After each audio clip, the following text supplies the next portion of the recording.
Correlative conjunctions.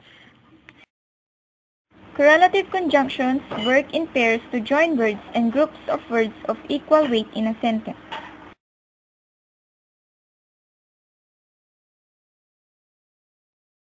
Examples: either or, neither nor, as, not only but also, both, and.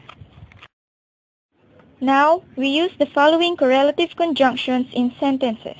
For example, number 1.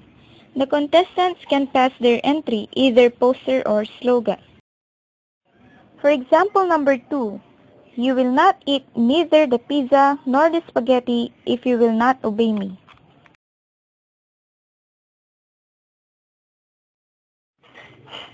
Example number 3. Jane speaks as fast as Lovie.